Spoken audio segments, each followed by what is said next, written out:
Welcome back, wannabes and creators, to another episode of The Complete Creative, the podcast that helps you lead a complete creative life. Today on the podcast, I am super excited to welcome Naomi Van Doren.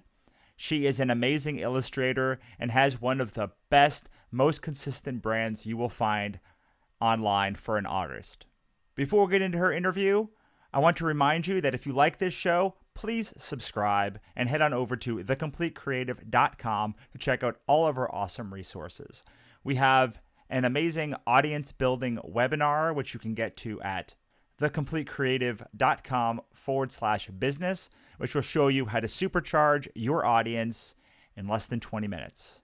All right, now let's get on with the show. Take it away, Naomi.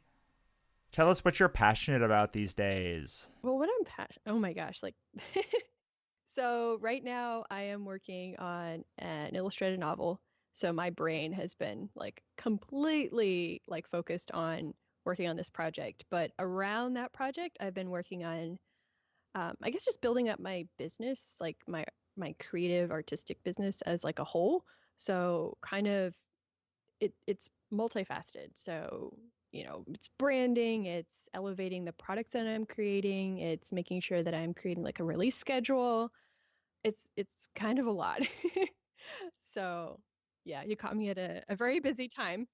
Well, it's great because this is where a lot of people are starting. I know you're not starting, but one of the things that I found was about 5 years into what I was doing, suddenly it felt like I was like, okay, now I'm going to go back and wipe everything and start again and try and do it right. Yes. And so when you're doing where is the first place that you're starting again? Oh, like revisiting? Yeah. Well, I think for me, I was revisiting from like the beginning of like why I'm making art. Like I know that why, but writing it down on a piece of paper and then defining the things that are important based off of that why, like reevaluating like what kind of client work do I take? What kind of products do I make? Because it then responds back to my why. Um, because I don't have that much time to do all of the things. And so I have to be really selective. And I think that's important when you're starting out too, to just kind of define like, well, why are you making the thing that you're making? And um, that will help then lead you into new decisions of like, do you work with this person on this project? Is that collaboration worth your time? And does that answer, one of those questions you might have of like, why are you making that art or that, creative endeavor project thing? Yeah, I love that you said that because I do think it all drills down to that moment. And frankly, I was similar in I kind of knew what my why was, but it took a long time to really define like which projects do I love and which projects are a no and why those projects are a no and why the ones are a yes and why even though this feels like it should be right, it's not right. And that it took so it happened so much later than I would have thought that if I could go back and when I go back and tell people, I try and get them to define this at the beginning. But unfortunately, you kind of don't know at the beginning, do you? No, you don't. And then all your friends are doing all these distracting, cool things. And so that you think that maybe that's your why. And it doesn't come to everyone so early. So in some ways it would be hard to pick, but I think knowing that you can change things up in 6 months' time, in a year's time, in 5 years, picking something that just at least is close enough, I think will give you a little bit more of a guide than just nothing. Yeah, I feel like you should pick a point at the end and be like, well, I kind of like these things. When I was first getting started, I ended up writing a whole bunch of different stuff. Like I wrote TV shows and I wrote movie scripts and I wrote romantic comedies and I wrote all of these things because like I didn't know. I didn't know what the target was. It was like I kind of like this kind of theme and I kind of like this kind of tone and you know, it wasn't until we did the Monsters and Other Scary Shit anthology that really I was like, "Oh, there it is. I got it now." It's that thing. But you were also trying a lot of stuff that you already had at least an idea that, hey, this is something I kind of enjoy. I'm going to try it. Versus, yeah, like, I mean, that's where we all start, like trying the things that we actually like. I'm also not afraid to cut stuff out really quickly if it's not my thing.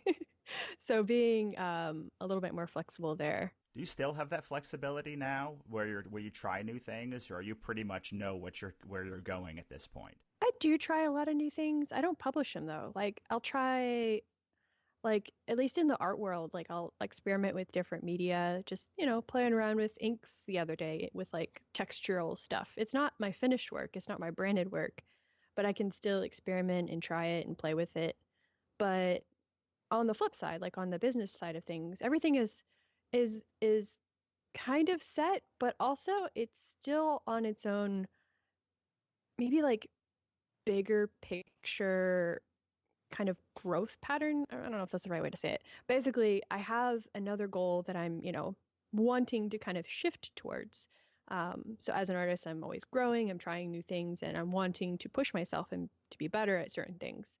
And so rather than changing it night and day, I've taken like the long run, and over the last year and a half, I've gradually introduced my audience to some new ideas. So it's kind of more intentional, directed change and not, yeah, something that totally surprises people out of the blue. Can you so most of our audience doesn't know about who you are, or hasn't seen your growth, hasn't seen your growth over the years. So can we talk a little bit about like how that's changed over the years? Maybe take us a little bit through your journey as an artist. Oh, sure. Like the very, very beginning, like how did I get started? Sure, you can start all the way back in high school if you want. You can start 5 years ago, however you want to do it. But we talk a lot about where you are now or the last few years. But I think it's always helpful to hear the whole story. Going back towards the beginning, not the beginning. Yeah, definitely. Well, I'll start with the stuff that I think has helped me become the artist that I am now. So I went to school, to college for graphic design. In high school and before that, I was always interested in art and artistic things, but I have a very entrepreneurial kind of mindset on stuff. So I'm always looking at like new ways to make new products or like, how do I monetize this? Just kind of nerding out in that element or sphere. Um, so I was already doing a lot of freelance work when I was going to college, just random odd graphic design jobs. So I decided, hey, I'll just get a degree in this. And that's kind of the beginning of what launched me into a creative career. Uh, so what I do now is illustration work, and that switch didn't happen until I want to say about maybe, when was that? That was like 2014. We moved to Japan, my husband and I, and that meant that I had to leave my graphic design job that I was doing. And that switch, the physical move, the location move, just everything kind of allowed me to reset and rethink, like, what do I want to be doing for the next however many years? What is something that I can really dig into more and get passionate about? And the graphic design stuff was great, but it wasn't really hitting the right note. Like I really enjoyed making work that made people feel something. Graphic design never really fulfilled that for me. So illustration was what I started, and I kind of just did that on my own. So I took a couple online classes. Um, yeah, just kind of pieced stuff together.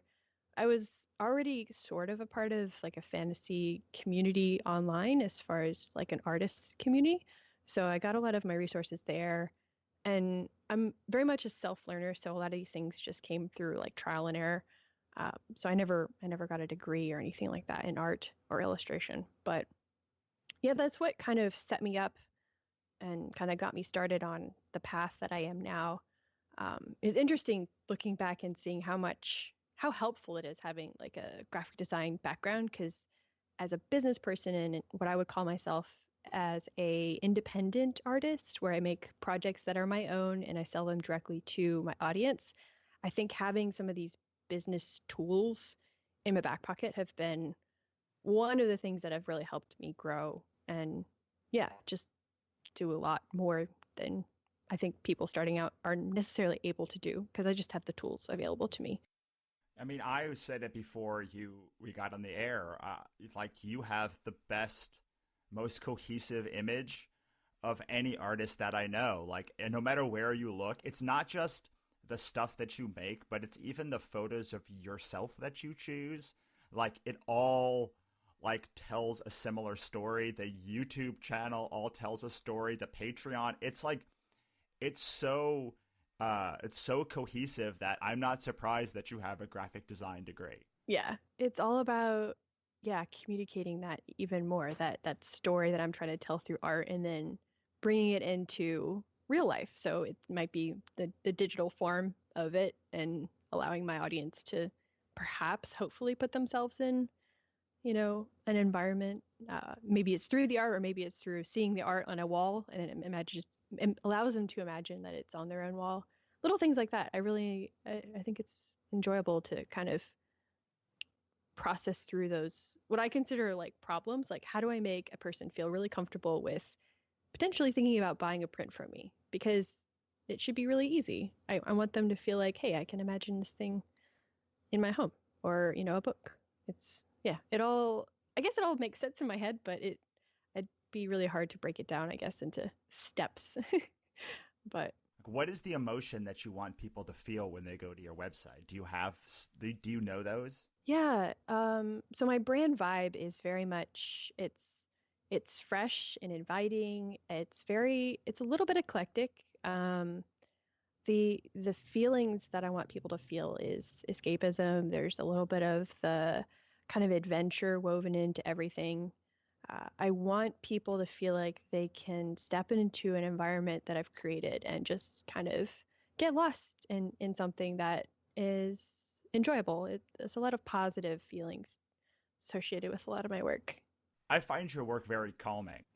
Yeah. Not only like listening to you talk is also quite calming and soothing. I was watching one of the speed paints on your site right before the call, and like I found that very calming and soothing. Like when I listen to your YouTube channel, I find it very like it's not it feels like it's all very thought out in that manner. Yeah. I I do overthink things sometimes, but it is very intentional. It's all very thought out, but also it has a generous dose of like just my personality and me in it, or at least my best self. Like I'm not going to bring in like my I had a really bad day kind of emotions to it, but the positive things I always try and push to the forefront. Yeah, I think I mean, it's all so important because I'm a very different personality than you, and my brand is totally like much more like in your face, rebellious, like screw authority, like, and a lot of death, grief, and loss and junk, and like delving deep into the negative parts of the universe. But like I think in both of those brands, like you can see the human behind like you can see the human behind the art. Like I remember still I was walking through Worldcon in 2018, and like that was the first time I saw your art, and I like literally snapped my neck and did a double take, and I was like, "What is that?" Because and then you look down, and the pins are in this like a beautiful gold like frame, and everything is just so meticulously thought out, and my brand is also meticulously thought out in a different, more haphazard way, but it's just amazing when you look at something and you're like, I totally see the story of everything, by just seeing it for 1 second. It's really hard to kind of reverse engineer that too. Like there are definitely elements that you can like kind of like tricks that help allow that. Organization is an easy one. Like is stuff organized at your table in a manner that people can easily find what they're looking for. Um, chaos is a brand too, but like, put the books that are in the same, series together, please. Because things like that. But the visuals, I guess a lot of it just comes through repetition. And I'm totally fine though. I love that. Like I like re-exploring a lot of similar themes over and over again. I don't get bored with that. I think it's enjoyable, and it's helped me create a brand that is very cohesive and kind of speaks on its own. Yeah, and I can like when I picture just a thing that you would put out, it always seems like there's a lot of woods and forests. There's usually some sort of animal in like maybe center or like right off center frame, like, and there's like just a lot of colors that mold into each other, and that is true in your brand of like your logo. It's true in Fox Dragon, which we'll talk about. It's true in the prints. I think that's true. Yeah, yeah, no, that's definitely consistent throughout. I work in a lot of like series of work. So when I make an illustration, I work in watercolor typically. I also do digital work, but when I'm working traditionally in watercolor, it's actually really easy and kind of advantageous for me to work in with a couple paintings at the same time because I have to wait for one to dry. So I might like cycle through like three different pieces that kind of have a similar color scheme. So that allows me to also have some of those themes, like like an animal with a person, like the animal companion kind of series that I've been adding to over time. Fox Dragon stuff, of course. Um, yeah, it's fun. It's interesting how your process too makes that kind of it becomes a part of the brand. At least for me, I know I have friends that work differently, and that is how they've structured their brand, just based on how they work, what medium they work in, how fast they can work, stuff like that. Yeah, absolutely. And I think it's so important what you said about how your your process kind of sometimes often dictates your brand, and vice versa. So we talked a little bit about organization as a sort of an easy trick or hack to like help codify a brand, but you said you had a couple of others. Can you give us a couple more? So, all right, so when I think about branding, and especially if you're starting from nothing, so, well, hopefully you have like a thing that you're branding, but like you don't really have something that you consider cohesive. So, organization, that I think translates to online as well as in person. So that comes through a couple different elements online. If you're thinking about that, branding, a little trick I think about is just using two fonts. It sounds ridiculous, but you're like, all right, you're looking at a website. You don't want it to be too cluttered. You want it to be really clean, easy to read. Simplify your fonts, simplify the clutter online. Trying to think. And these are kind of like design stuff too. So it's branding, design elements. Um, what else? I think not giving away like every single piece of your process if it doesn't allow for your brand to shine through. So like there's some parts of my painting process that they're kind of ugly. Like we have a beautiful piece at the end, but there's steps in the middle that maybe aren't something that I want to celebrate. So there's ways you can share that part of the process online, but if you want to create a brand that people are excited to come back to and especially be first introduced to, that's the key. Maybe consider kind of changing up where you share those kind of maybe more messy stages of a painting. People are interested in it. Don't get me wrong. I'm not saying you don't have to post it like hide it on Instagram, but if you have an Instagram, you can hide those kinds of process, maybe more messy stages in one of those like multi-image posts. So put it the second one in, not the first one. Um, what else? I'm just gonna like brain dump on you.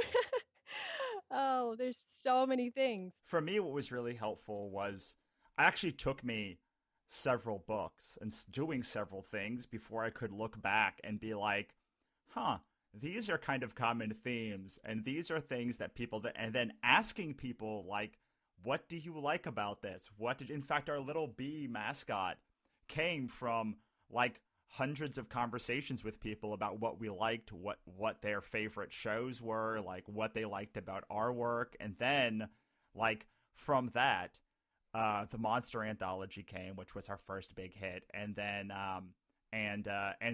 we were able to sort of expand from that, and like it gave the clarity only came after the work was out there.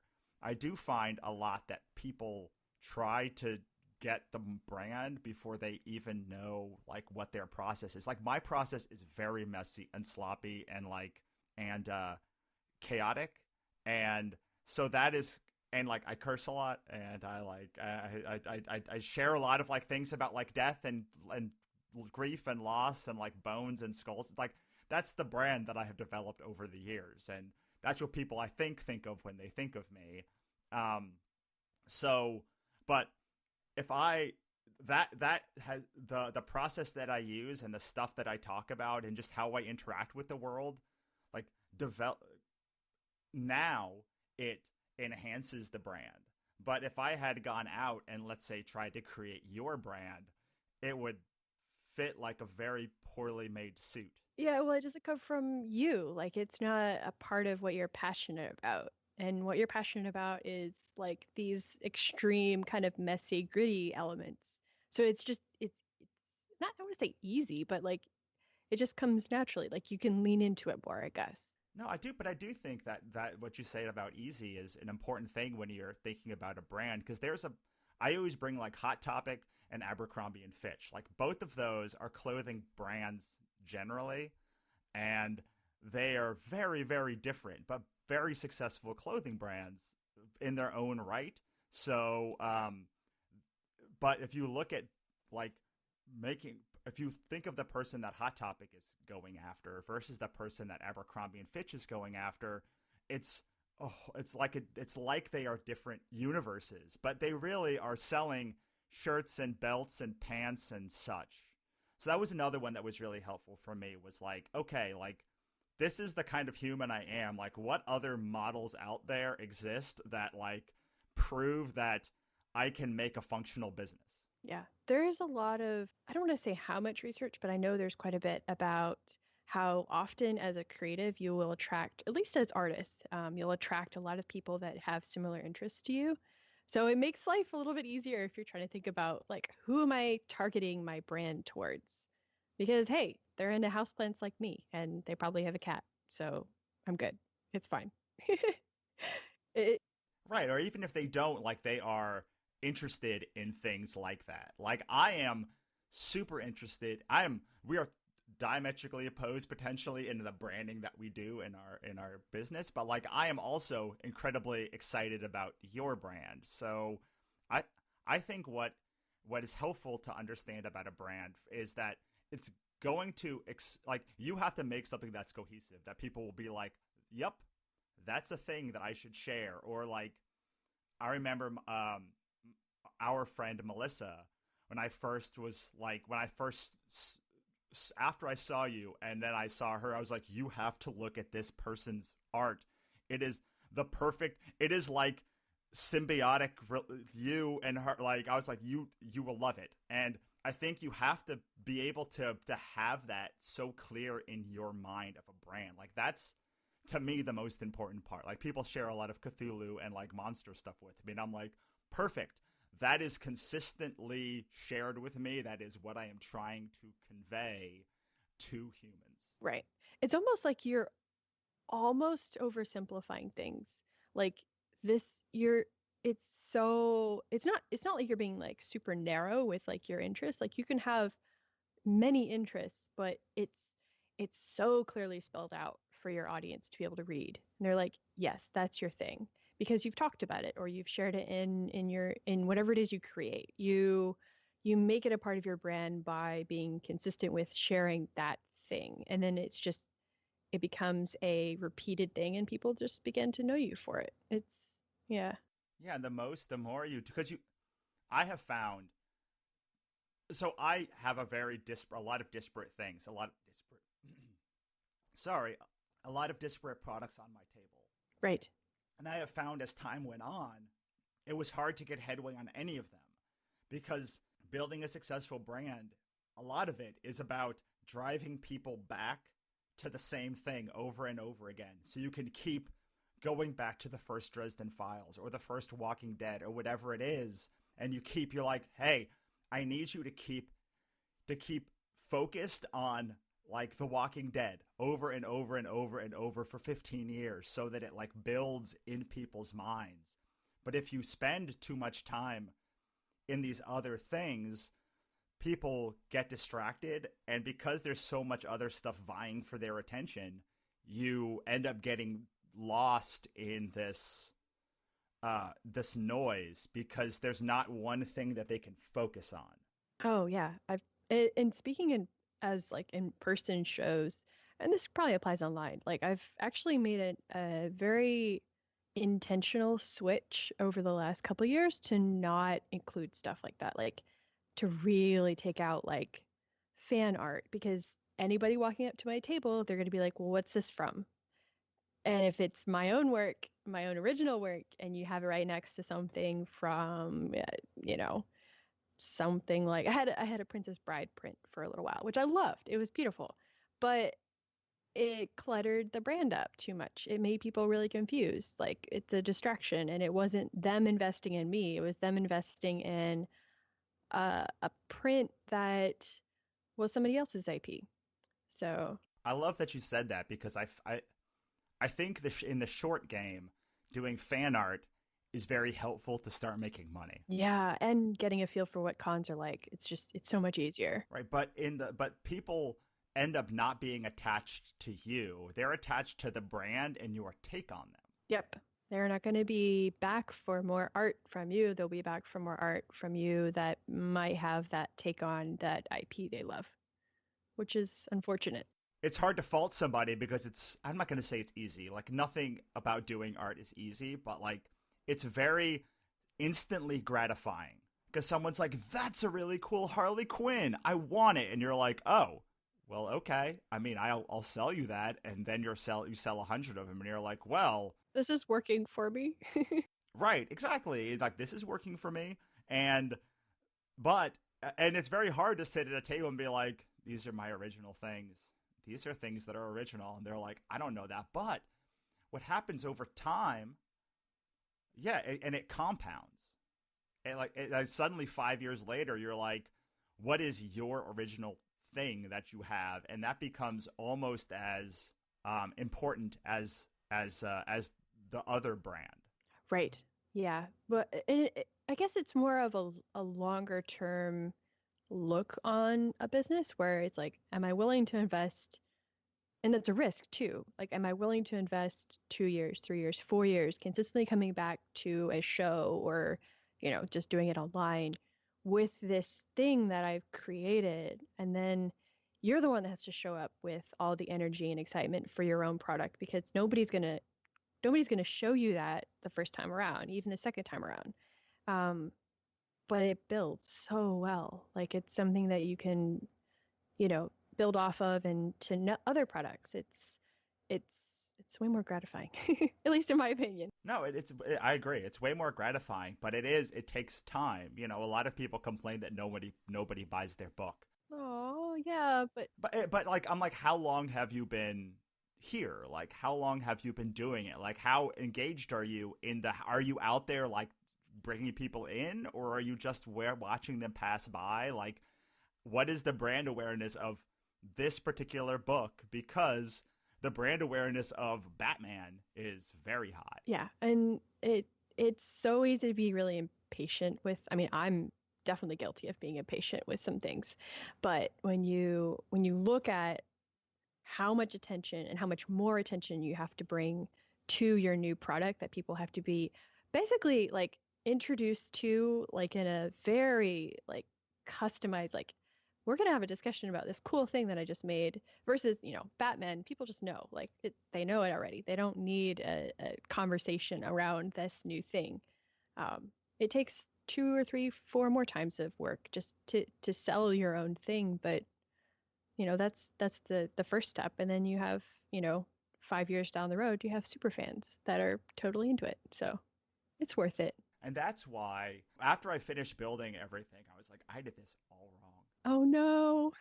Like I looked at myself. It was not that long ago. It was honestly like maybe like 6 months ago where I was like, I should have just done everything in one. I should be going back and building out the brands that people already love instead of completely hopping around from book this to this universe to this universe to this. Because like I come from movies and TV, and like when you do movies and TV, like you're always making new scripts and new IP. That's the thing. But when you're selling products, you know, my Katrina books still sell, my Ichabod books still sell, the Cthulhu book sells, and the other stuff is like it almost is drowned out by. It's nice to have some people that like those things to go and like to like if they don't like Katrina or Ichabod, there's like some science fiction and then there's some other stuff that they can get to. But every moment I spend talking about those is a minute that I'm not spending building up the brands that already work. Yeah, they've already spent that extra time on these other things that could be getting you even more. That no, that totally makes sense. It there's probably a balance there for different people because I know having other things to complement your main, featured project or projects is is is fine. I mean, I do that as well, but there's definitely something to be said for just really leaning all in on that one or however many things you've got going that are really, winning for you as far as income or interests and fans and stuff. But this is what's really hard. It is. Well, it's really hard because, like, let's say you go all in on a thing that is not a popular thing or that's not the thing.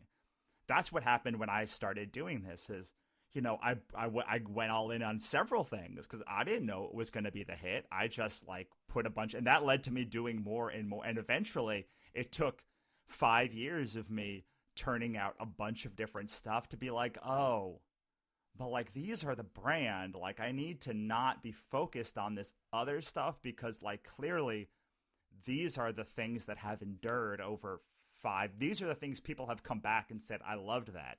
These are the things that people have come back and, like, pulled other people to buy. Like, these are the things that are, like, rock solid.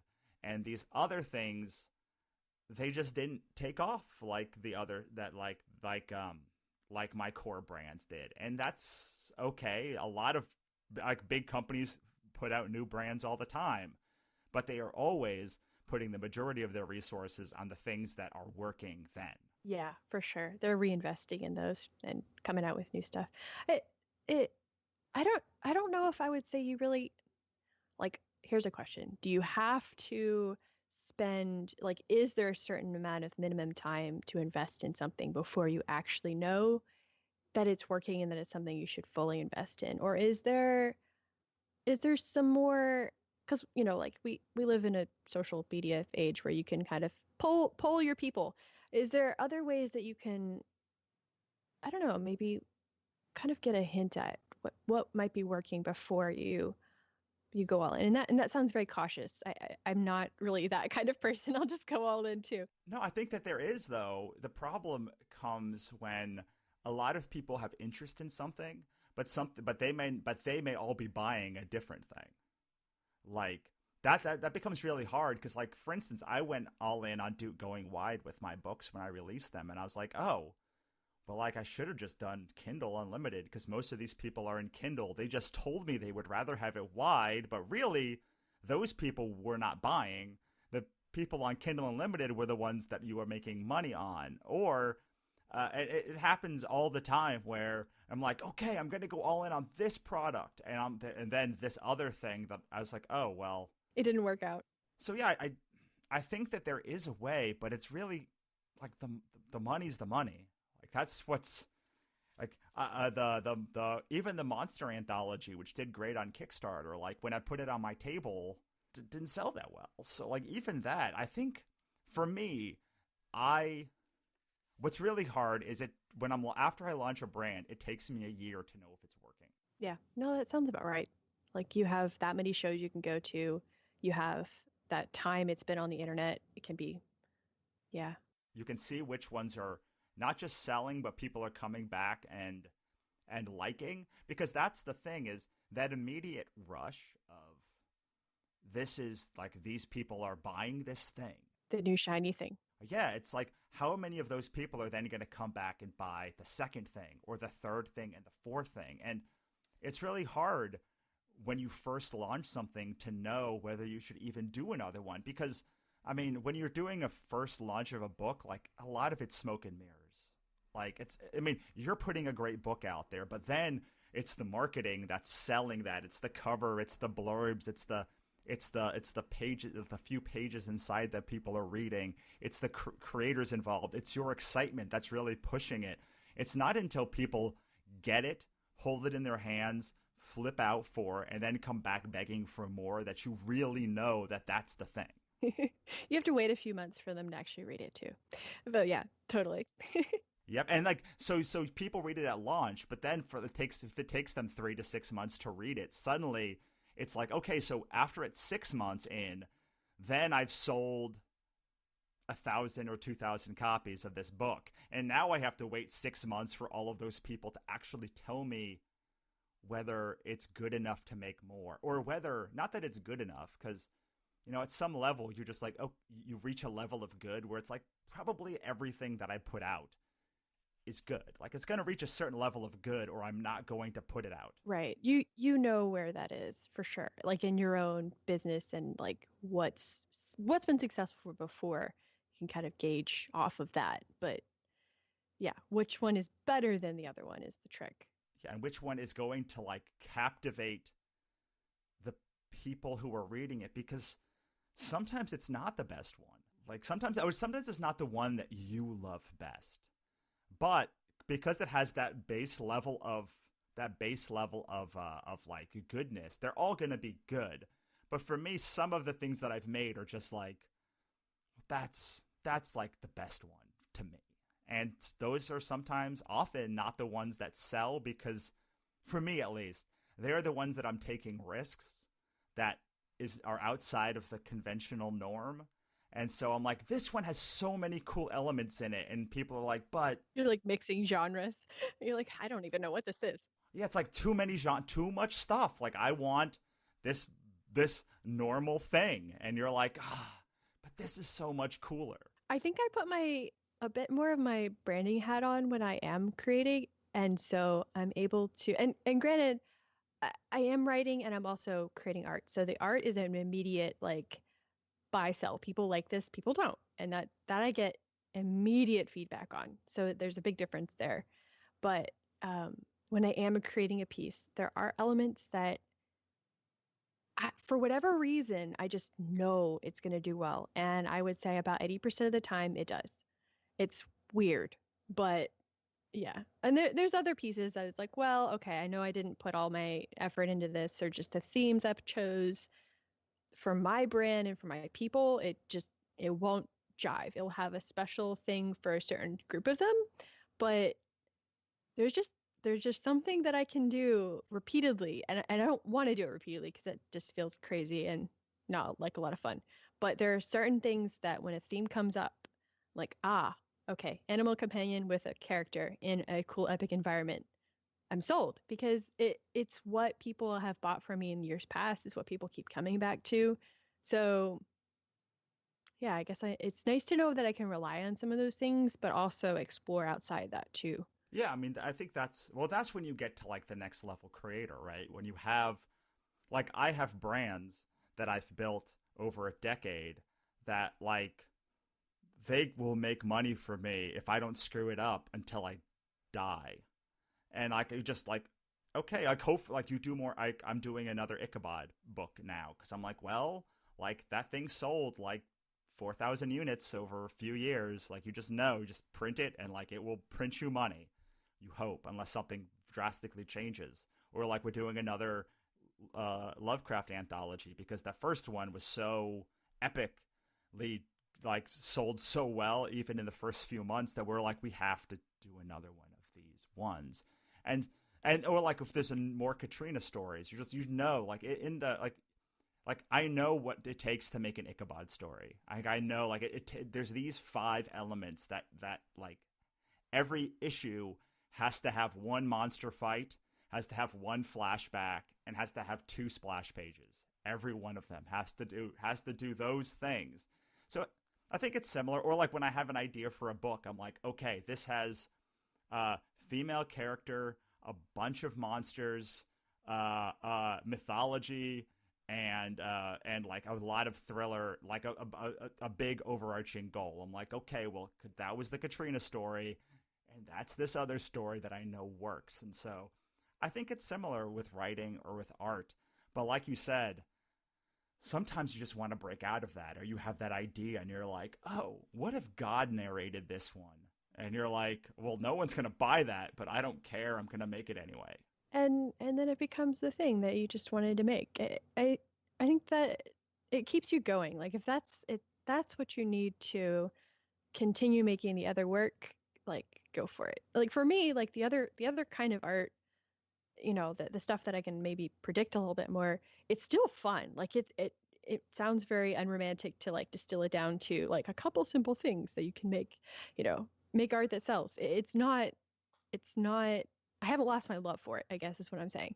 But yeah, there is that fun element of exploration. And two, also, that element of exploration doesn't have to be branded as well. So if you just want to make something just to throw it out there and see what on earth this might be, you can either just create it for yourself and then evaluate it, after it's finished and say, hey, is this something I really want to show the world?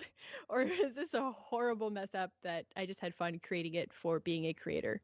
And that was it. So I think, yeah, there's some elements there you can consider too. The different varying levels of like, how much do you promote it? How much, do you put it at, the largest convention you're going to at the table, or do you save that for your local shows? Just, yeah, different elements and ways to think about branching out that don't necessarily mean you're, completely destroying something you've worked really hard to brand, that just to have some exploration. Because and we all need that. Yeah, it keeps us going. It makes sense. Yeah, for sure. I mean, it also is how you create new brands, at new offshoots of things that might be successful, or what I have found, even more successful than your traditional brand. Like, I didn't know. I put the Cthulhu book on my table, the Cthulhu is Hard to Spell book, and I was like, oh, I thought I knew what good sales were before I put this book on the table, and it like just blew past everything. But that exploration of creating something new, or doing, when I did our first anthology, it was just it ended up being like, a massive $27,000 Kickstarter campaign, which led to me doing a massive $25,000 Kickstarter campaign on my own graphic novel, which led to a $40,000 campaign on the next book that we did on Kickstarter. And you without that exploration part, you can't know if you have something that might be able to augment or improve upon. It might be your next thing. Yeah, it might be the next thing, or just it might be Pixie Dust ended up being in the Katrina universe, so it was just like the evolution of your brand too. Yeah, that's true. I love that element of like, I have this thing, now we're going to kind of shift over here. This is associated, so don't run away. But there's this other thing over here that you might also be interested in. I think that's fun. There is a lot to be said for, and kind of like what I said earlier about kind of evolving over a longer period of time. I have friends that get really restless with working in one style, for example, where, they might want to try something new, and, playing around with those things, those one-off projects that are experiments. Um, some of that's super helpful for finding the new thing, and then maybe you do the crazy switch that's like night and day. Like, hey, there's a new thing, this took off, this is what I'm going to be doing now. But at the same time, like, you can integrate those. You can be very intentional about how those two things wrap into your brand. Like, your brand isn't this one thing for forever, I guess is what I'm trying to say. So what I have now is what I've been doing, but it can change over time as I change. It can, because it's wrapped around what I am projecting as Naomi, there is so much I can do with it from there. Like, if, I don't know, I am becoming a writer and author now. So that is something that I've recently, in the last year, started including in my branding as like, this is another thing that I do. So Let's talk about that, because this is the thing that I have been talking about with you since we met, which is Fox Dragon, which is your illustrated novel, which, I mean, every time I see pictures of it, I'm like, I want that more and more and more and more. Can you talk a little bit about that brand and how it evolved from the other stuff you were doing? yeah, so my Fox Dragon stuff, the whole idea came about through a couple of illustrations that I did early on.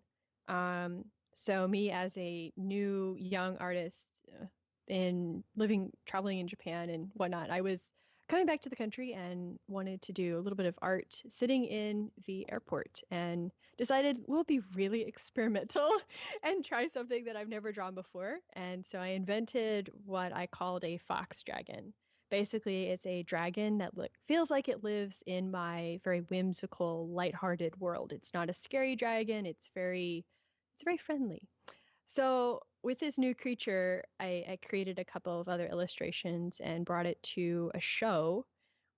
And from the feedback that I got at that show, and I think one or two others, I really just it started to clarify over the next couple of years to where I started adding more to it. It was all very me exploring this kind of new ideas, new world, very visually. So that developed, and then I decided um, a lot of people, so back up a little bit, a lot of people ask me as an illustrator, because my work is very light, colorful, why have I not maybe made like a children's book?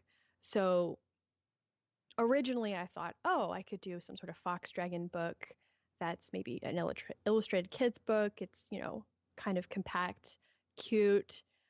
Uh, Diving into that idea though, I sat down and I was like, what would that story be? What would I want to tell? Like what do I as a creative person want this kind of a project to be? And I decided I decided to do a full-length illustrated novel instead, which is, it's 32 pages, is a children's book. Mine's 270. So a lot more pictures and a lot more pages. But it's what made me happy. And it's the style of writing that I already kind of wrote when I was a lot younger.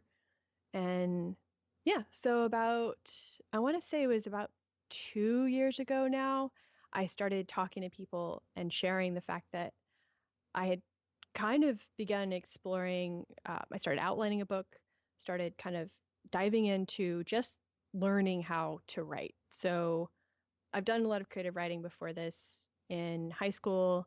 In middle school, I actually used to, with my best friend, I used to share, we used to write novels together. So I'd write a chapter, she'd write a chapter, and we'd share it back and forth. We'd invent languages and all that kind of cool stuff. It was fun. So I was kind of dipping my toe back into what I used to enjoy. And it was really fun learning more about not only just like plot arcs and like all the kind of mechanics that go into writing, but just using it as a new tool to build upon a world that I had already built or begun to build visually. So I had about 3 years of art that I had been kind of just adding to, like, oh, this could live in the fox dragon world. Like, this image doesn't have a fox dragon in it, but maybe this is a historical piece of the puzzle. Um, so yeah, writing writing took me about a year to just kind of, I guess, learn on my own. I had a lot of books. I actually have an editor that helped me with a lot of developmental editing. My husband's actually he's quite the avid reader. So we kind of put our heads together with a couple times on like ideas and stuff like that. Um, well, he's not really the idea person. He's more of the that logically does not make sense person. So I think you need somebody like that in your life. Um, but yeah, so I'm now at the point where I have a novel and I am finishing up the illustrations for it. That's awesome. How many illustrations are there going to be? Roughly 100 or so. Oh my God, that's so many. That's so many more than I thought you were going to say. That's like one every other page, basically. Every There is almost one illustration every spread. So there's a few exceptions where there was just I wanted the words to work for themselves and they were fine on their own, and there wasn't any like world building element that I could add to it. So some of the pages have like a little vignette in the corner about, it might just be something that was referred to in the text. It's not illustrating the actual like what the character is doing. It's more like here's some little element that might be in the room, or like there's talking about, an object. Well, I'll just illustrate the object in the corner. So it's a little bit more exploratory kind of world building stuff. And then there's other illustrations that might have like a scene with the characters in it. So it might be half a spread of, the two characters in a new environment, or They're running down the city to escape someone. So there's action scenes, there's scenes where it's just a quiet moment.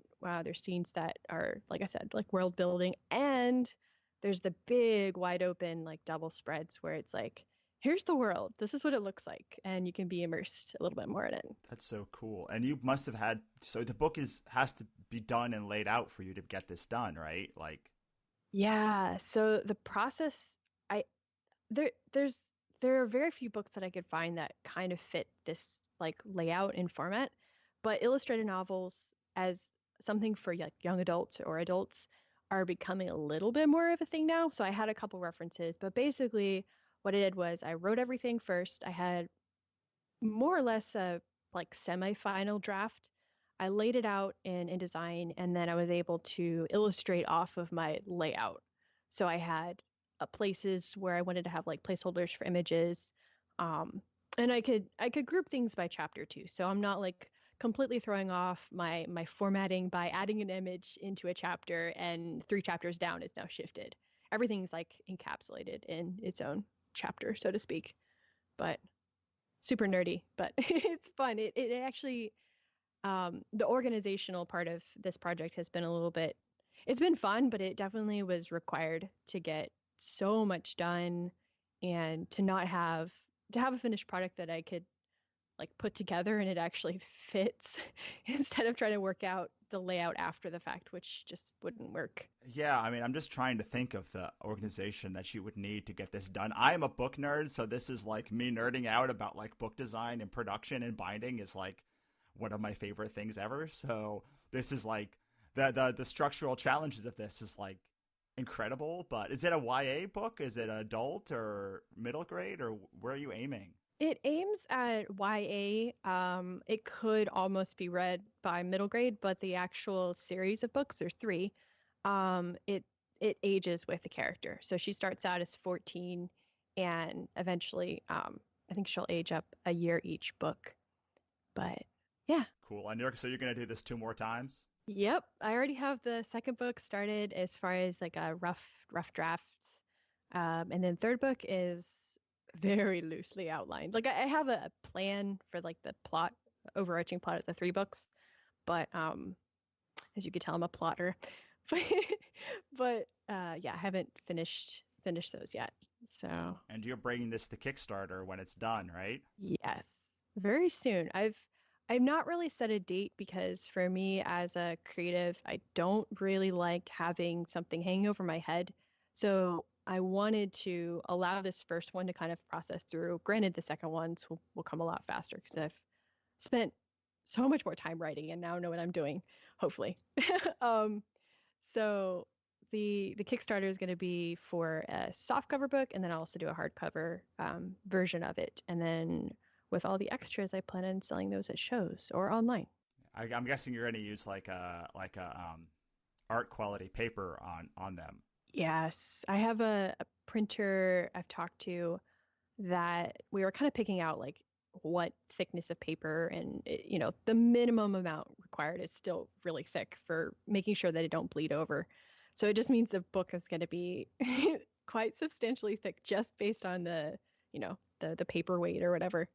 But that's okay. It means it has really nice quality imagery and stuff in there. I mean, I have a recommendation for paper size and paperweight, but I picked up Sapiens at a book fair, and that is done in an all like art quality paper. It's like it's incredible how like beautiful the paper is on like what doesn't need to be that nice of paper. Oh, interesting. Yeah.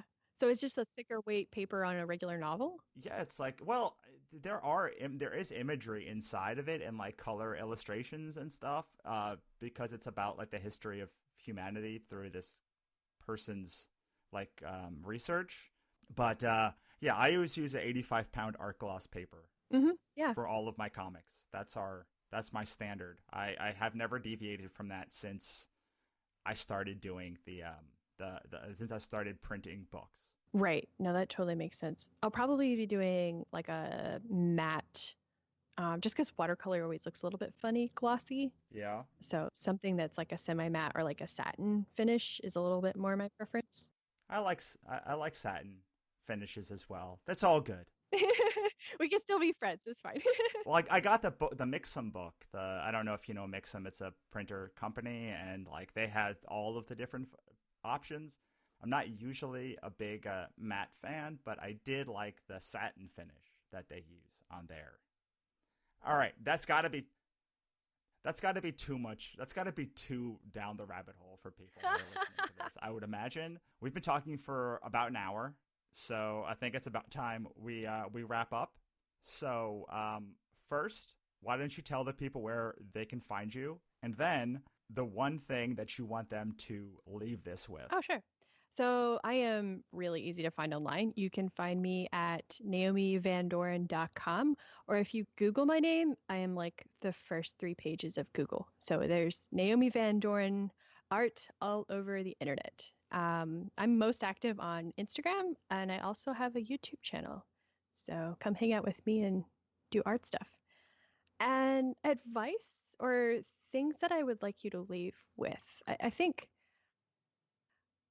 and this kind of the theme of the conversation is pick something that you're really passionate about, and maybe it's already jiving with your audience, and I would love for you to lean into that a little bit more. I know it's easy to be distracted about like all the new exciting things, but I think you might find some really amazing traction if you focus in on a couple of specific themes in your work that people are really resonating with, that resonates with you, and hone in on what ways can you brand that. Because simplifying, at least for me, simplifying my brand down to a few key elements and speaking very clearly to that audience has helped my business grow so much over the last couple of years. And I think you'll probably find that that will help you as well. That's great. And what I love about this conversation is it's really about the long term. Yeah. It's not about like what's going to work tomorrow or the next day. It's about buckling down and like doing that incremental work that's going to get you there in 5 years. Yes, absolutely. And having said that, if you have any goals, writing that down and looking at that regularly, where you can say, where do I want to be?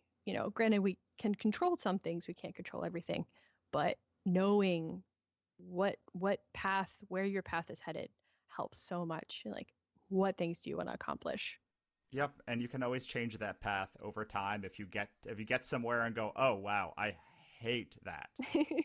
This wasn't for me. It's okay. You can turn right around and continue on your path to the next thing, because there's always a way to get there, as long as you you have at least a rough idea of where you want to go. Absolutely. Well, thank you so much for stopping by. This was a wonderful conversation, and I'm so happy we were able to have it. Yeah, thanks for having me. It's been really fun.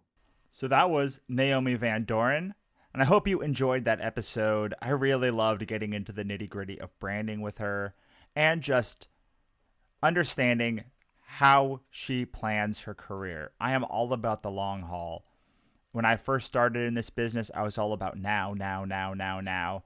But the longer that I do it, the more I understand how important it is to plan 5, 10, 15 moves ahead and for many, many years.